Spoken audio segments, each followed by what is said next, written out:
Well, hello and welcome back. So first I thought I would give you a little bit of an update. I know I told you about all of the crazy things happening. Life is looking so much better now, so I thought I'd let you know. Also, the day that this episode will be dropping is the day of the Boston Marathon, and guess what? We were able to book a hotel 1.4 miles from the finish line, so I will be able to very easily get over there to support my runner. So yeah, so the day that you're listening to this, I will be in Boston, so I'm super excited about that. Everything is falling into place. I also wanted to share with you a dream that I had last night. So last night I had a dream that I had a very full house of guests. This included adults and children, and they were everywhere. And as I was observing how many people were in my house, my doorbell rang. And somebody was on my porch giving me a toddler and said, "Oh, hey, we heard that you had room for one more."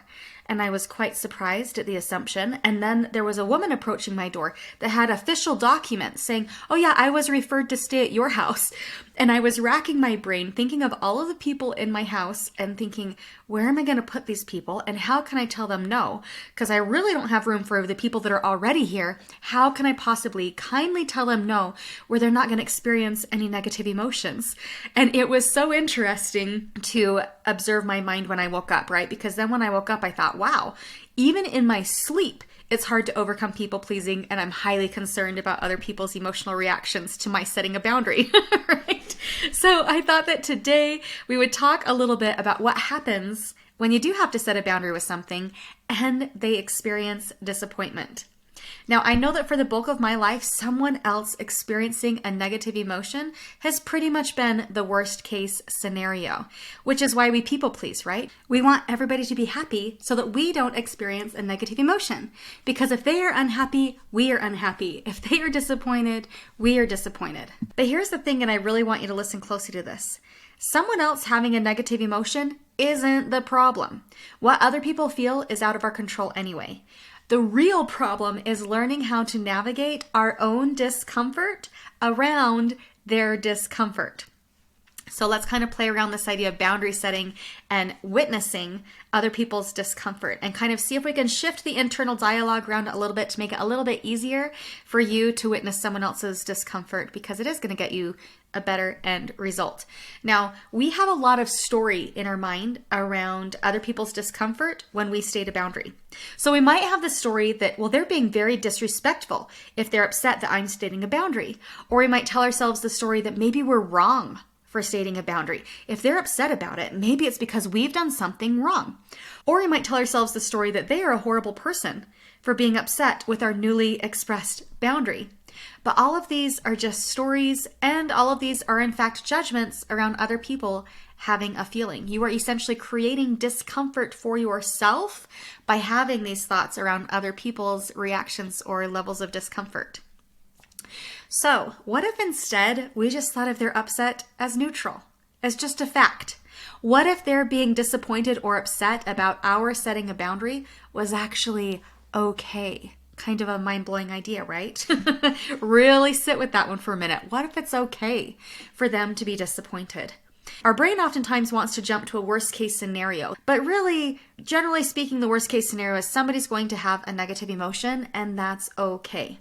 When we think that everybody needs to feel good all of the time, then we oftentimes burn ourselves out trying to think up the perfect way to state a boundary. We think, okay, if I can just word it exactly right, then nobody will be upset. I will set the perfect boundary that won't bother anybody, and this will be great. So let's kind of use my overcrowded house dream as an example here. Now, even in my dream state, I was trying to think of the perfect way to tell somebody that I didn't have any room. Now, keep in mind, this was probably pretty obvious to anyone who opened my door, because I would see at least 20 children and at least 30 adults running around in my house. And so it should be pretty obvious. I mean, I really didn't have room for even the people I had already let in.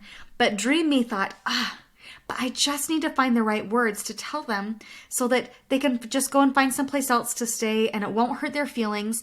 And more importantly, it won't make it my fault that they don't have a place to go and that they're having a bad experience here and negative emotion here. But not stating a boundary in this instance, which of course this isn't going to happen to any of us, right? This is just happening in my dream. But not stating a boundary over how much room I have and that I can't take in any more people, that would actually lead to even more discomfort. We cannot avoid discomfort, but we can choose what form of discomfort we are willing to experience in order to create our desired result, which, and this is awesome, ultimately means that while you can't avoid discomfort, you can actually shorten its duration. Right? So often, because we're trying to avoid someone else experiencing a negative emotion, we are perpetuating discomfort for ourselves. So you're going to experience discomfort either way, but actually asserting self and actually stating those boundaries can actually shorten the duration of your discomfort. So let me give you a few examples. Lily has a mother-in-law that is constantly stopping by unannounced, and it's really disrupting family time and homework time and bedtime. It's becoming problematic. Now, Lily could avoid creating discomfort for her mother-in-law by not saying anything at all, but this would perpetuate her own discomfort. So instead, Lily decides to set a boundary with her mother-in-law. She decided to just kindly explain to her her need for a notice and set that boundary. Hey, we're not going to be opening up the door after this time. Now, initially, her mother-in-law was upset. But over time, then she was able to come to respect Lily's boundaries, which led to what Lily really wanted, which was more quality time with her family, free of unexpected interruption.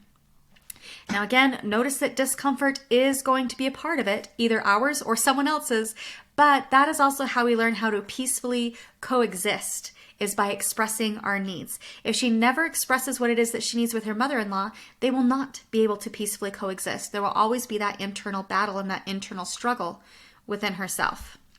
All right, example number 2. Melissa was feeling overwhelmed with the home duties, and more than that, she was really starting to feel like her spouse was straight up intentionally avoiding actually helping out around the house. Now, historically, it's Melissa who picks up the slack. And then she also at the same time is seething and experiencing a lot of anger and resentment towards her spouse. And of course, that does not help the relationship. So this time she decided instead to speak up and to ask for more help and more support around the house.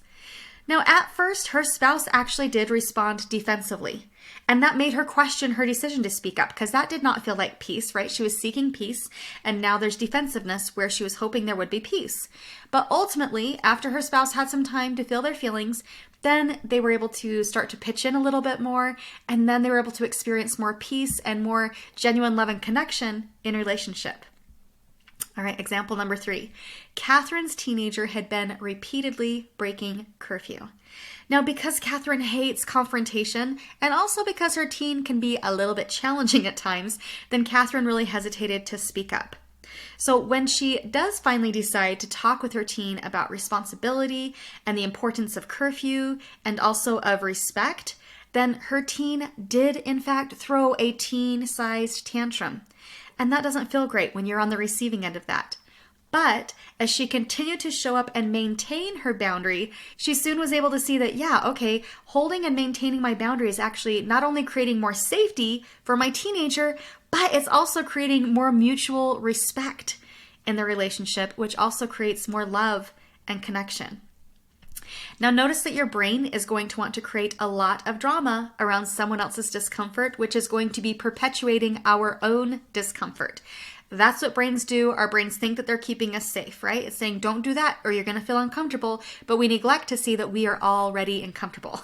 And also our brains and our hearts, they really don't like seeing other people upset.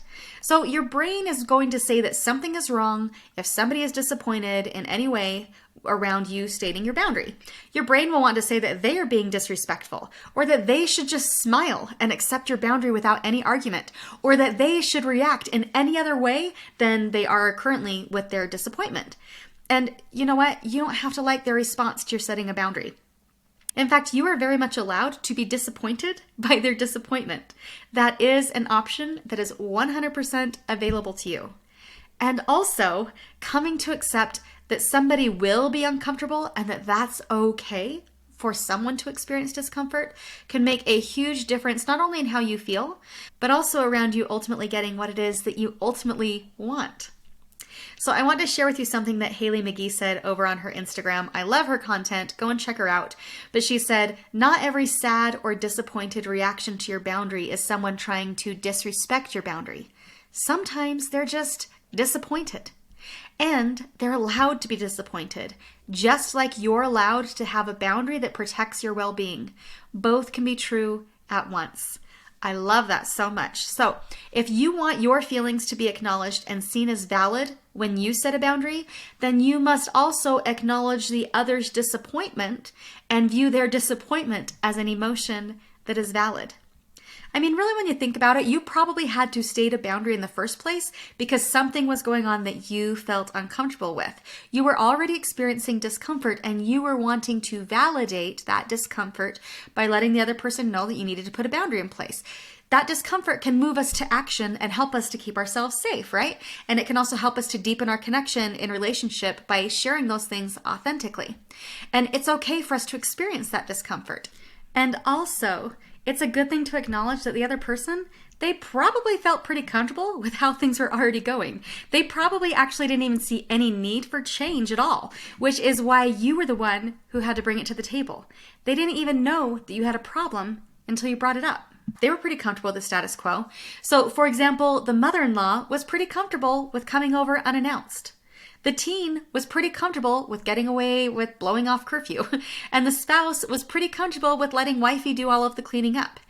And when they are told that the things that were working for them are not working for you, and they aren't going to be happening anymore because you're setting a boundary, yeah, they're probably going to be experiencing some disappointment or possibly some defensiveness.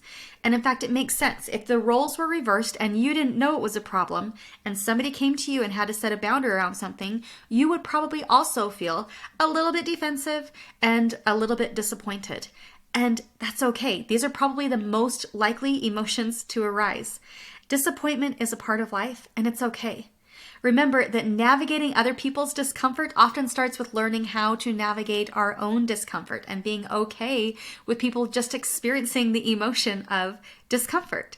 By setting boundaries and allowing both parties to experience discomfort, then we can actually create more positive change and healthier and more authentic and meaningful connections with others. And remember that while we cannot ever get rid of discomfort altogether, we can actually shorten its duration by actually being a little bit more proactive about letting people know when we're feeling a little bit uncomfortable and actually setting those boundaries. We can shorten the duration of our own experience with disappointment. So thank you so much for listening, and remember that you are not alone on this journey. And also, speaking of not being alone on this journey, if this episode has been helpful for you and you want to learn more about how to stop people pleasing and how to navigate your own emotions when you do have to set a boundary and as you're learning how to stop people pleasing, then I encourage you to come and register for my free event happening on April 19th. This is going to be a live virtual event, and while it is free, you do need to come and register so that you can get access to the Zoom link and more importantly to the replay so that you can come and revisit the information anytime that you need to. So the link to register for this event is in the show notes. That's going to be happening later this week. So yeah, come and hang out with me. I would love to see you there. All right, well, I hope you have a great week and let's talk soon. Bye now.